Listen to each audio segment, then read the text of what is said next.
நபியை கேட்டிருக்கிறார். நபி ஸல்லல்லாஹு அலைஹி வஸல்லம் தன்னுடைய தாயை சந்திக்க தாயுடைய கபரை போய் ஜியாரத் பண்ண கேட்டிருக்கார். ஏன் தாய் நபியை ஏற்றுக்கொள்ளல? நிறைய ஷைத்தான் என்ன சொல்றான்வோ பாருங்கள், நபிக்கே நபியுடைய தாய்க்கே ஈமானிய பாக்கியம் இல்லை, நபியுடைய தந்தைக்கே ஈமானிய பாக்கியம் இல்லை, இவன் பெரிய யோகிய ஈமானிய பாக்கியம் வந்துட்டு அட மூதேவி நீ இருக்கிறது ஈமான் நீ நினைச்சிட்டு இருக்கிறியா? உடனே அந்த ஆளு சொன்னாரு, ஏன் ரசூலுல்லாஹி அப்பாவும் காஃபிர் தானே? சுப்ஹானல்லாஹ். உடனே உமர் இப்னு அப்துல் அஸீஸ் சொன்னாங்க, இவருடைய தலையெடுக்கவா நான், இவருடைய நாக்கை வெட்டவா அல்லது இவருடைய தலையை எடுக்கவா என்பதாக மிகப்பெரிய ஆக்ரோஷத்தோடு பேசினாங்க. சொல்றாங்க, எந்த ஒரு காரணத்தை கொண்டும் ரசூல் ஸல்லல்லாஹு அலைஹி வஸல்லம் உடைய பாரம்பரியத்தை தவறாக எடை போட்டு விடாதே, அது உன்னுடைய ஈமானை பாதிக்குங்கிறாங்க. நபியை கேட்டிருக்கிறார். நபி ஸல்லல்லாஹு அலைஹி வஸல்லம் தன்னுடைய தாயை சந்திக்க தாயுடைய கபரை போய் ஜியாரத் பண்ண கேட்டிருக்கார். ஏன் தாய் நபியை ஏற்றுக்கொள்ளல? வஃபாத் ஆயிட்டா. முதல்ல நபியாகிறதுக்கு முன்பதாகவே நபி ஸல்லல்லாஹு அலைஹி வஸல்லம் நபி பட்ட கிடைப்புக்கு முன்பதாகவே சிறு பிராயத்திலே அவர் தாயும் இறந்து விட்டார்கள், தந்தையும் இறந்து விட்டார்கள். அந்த பாசத்தில் நபி கேட்கிறார்கள், கபரில் அழுகிறார்கள். அதை பார்த்து சஹாபாக்கள் அழுகிறார்கள். நபி கேட்கிறாரு, ரப்பி இஸ்தாதான் து ரப்பி, என்னோட ரப்பிடத்தில் அனுமதி கேட்டேன், ஆனால் பலம் அஸ்தாஃபிரலஹா, அந்த தாய்க்கு பாவம் மன்னிப்பிக்கப்படுறதுக்காக வேண்டி பலம் யோதனில் எனக்கு அனுமதி கொடுக்கவில்லை. அல்லாஹ் அனுமதி கொடுக்கல. அப்போ எதுக்கு அனுமதி கொடுத்தான்? பஸ்தாதான் துஃபியான் அசூர பசூருஹா, கபரை ஜியாரத் பண்ணுறதுக்கு அனுமதி கொடுத்தான். ஒரு சம்பவம் உமர் இப்னு அப்துல் அஸீஸ் ரலியல்லாஹு அன்ஹு காலகட்டத்தில் நடந்தது.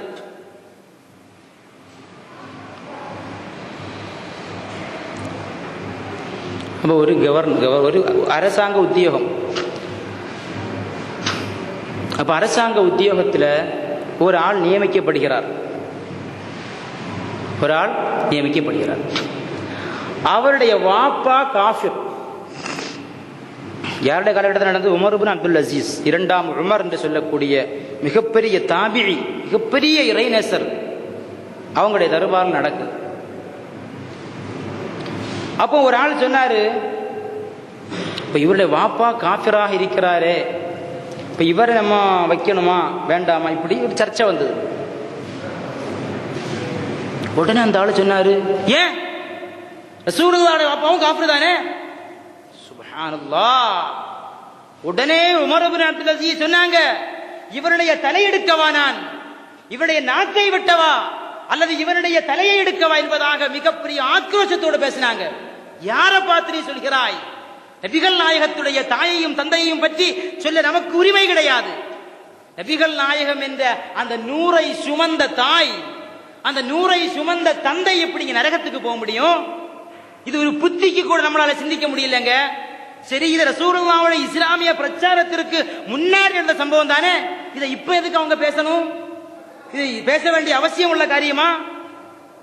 தொழுகையுடைய ஃபர்தும் ஷரத்துமே தெரியாத நடக்கக்கூடிய அந்த வஹாபி குரூப்புகளுக்கு இது தேவையில்லாத சர்ச்சை எதுக்கு நாம பேசணும்? இவங்க தானங்க நம்முடைய இஸ்லாத்தை அழிக்க வந்த முதல் எதிரிகள். அதாவது நபிகள் நாயகத்துடைய இஸ்லாமிய பிரச்சாரத்திற்கு முன்னால் வஃபாத் ஆனதுனால அவங்கள் அல்லாஹ் தண்டிக்க மாட்டான், நாளை மறுமையில் சொர்க்கவாசிங்கிறது ஒரு அபிப்பிராயம். அதற்கு கூட வேறொரு கருத்தும் கூட அங்க உண்டு. முஹத்திஸீங்கள்ல ஏராளமான பேர் சொல்றாங்க, அல்லாஹு தஆலா எத்தனையோ மௌத்தான ஆட்களை ஹயாத்தாக்கி இருக்கிறான். ஈசா நபி அலைஹிஸ்ஸலாத்து வஸ்ஸலாமுடைய காலகட்டத்தில் உஹியில் மௌத்தா பி இத்னில்லாஹ், மௌத்தான ஆட்களை நான் ஹயாத்தாக்குவேன். ஹயாத்தாக்குறாங்களா இல்லையா?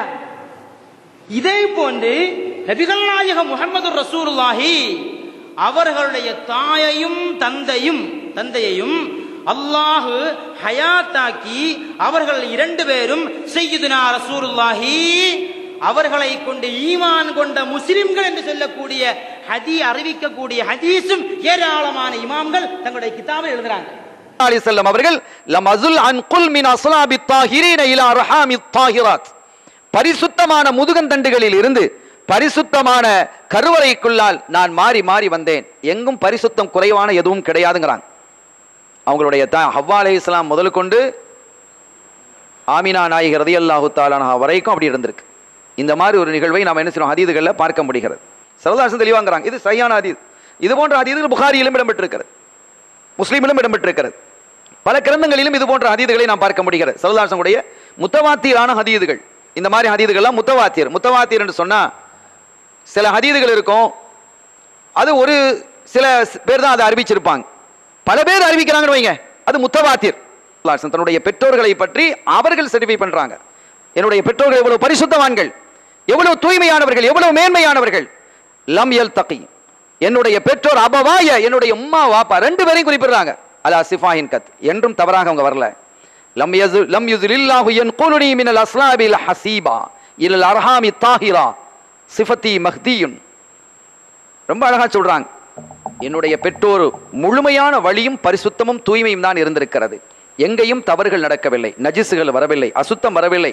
முஸ்லிம்களாக இருந்தாலும் கூட முஸ்லிம்கள் சில தவறுகளை செய்து அவர்கள் மூலமாக குழந்தைகள் பெறலாம் இல்லையா, அப்படியும் ஏற்படவில்லை, எதுவும் கிடையாது. எல்லாமே முறையான ஷரியத்தினுடைய அடிப்படையில் நிக்காஹ் செய்துதான் முழு தொடர்புகளும் என்னுடைய பெற்றோர்களும் இருந்திருக்கிறார்கள் என்று ஸல்லல்லாஹு அலைஹி வஸல்லம் அவர்களே என்ன செய்றாங்க, குறிப்பிடுகிறார்கள். யார் அதுக்கு அகல் இல்லையோ, அகல் இல்லாத வார்த்தையை பயன்படுத்தினா மீண்டும் அது ஒன்னிடத்தில் வந்து சேரும். ரெண்டு விதமான கருத்துக்கு வாய்ப்பு இருக்குல்ல, இடம் இருக்குல்ல. ஏங்க நீங்கள் உங்களை காப்பாற்றிக்கணும்னா என்ன செய்யணும்? ரெண்டு விதமான கருத்துக்கு வாய்ப்பு இருக்குது. ஃபித்ராவுடைய காலன்னு ஏற்றுக்கலாம், இல்லை சில அறிஞர்கள் இப்படி சொல்கிறாங்க, சொல்லக்கூடிய அறிஞர்கள் சாதாரண அறிஞர்கள் இல்லை, அந்த அறிஞர்களுடைய கூற்றை ஏற்றுக்கிட்டு அவங்க வந்து இப்ராஹிம் நபி அலைஹிஸ்ஸலாத்தினுடைய அந்த புனிதமான தீனில் மார்க்கத்தில் தான் அப்படி பயணித்து வந்திருக்கிறாங்கன்னு வரலாம். இல்லை ஆயத்தை முன்னிறுத்தி ஒத்த கல்லுபக்க ஃபிஸ்ஸாஜிதின்கிற அந்த ஆயத்தை எடுத்து சுஜூது செய்கிற கூட்டம் அல்லாவுக்கு வழிபட்ட கூட்டத்தில் தான் வந்திருக்கிறாங்கன்னு சொல்லலாம். ஸல்லல்லாஹு அலைஹி வஸல்லம் தன்னை பரிசுத்தமான வழியில் வரதை சொல்கிறாங்க, பரிசுத்தமாக இருக்கலான்னு சொல்லலாம். இல்லை இதிலெல்லாம் எனக்கு போதுமான தெளிவு கிடைக்கலங்கன்னு சொன்னால் வாய் மூடி மௌனமாக இருக்கலாம்ல. எனக்கு தெரியலைங்க, இதை பற்றி அறிவு ஞானம் என்கிட்ட கிடையாதுங்க, நான் வந்து ஒன்றும் சொல்ல விரும்பலை. வாய் மூடி இருந்தால் அல்ல அதை பற்றி விசாரிக்க மாட்டான்ல, நீ ஏன் வாய் திறக்கலைன்னு கேட்பானா?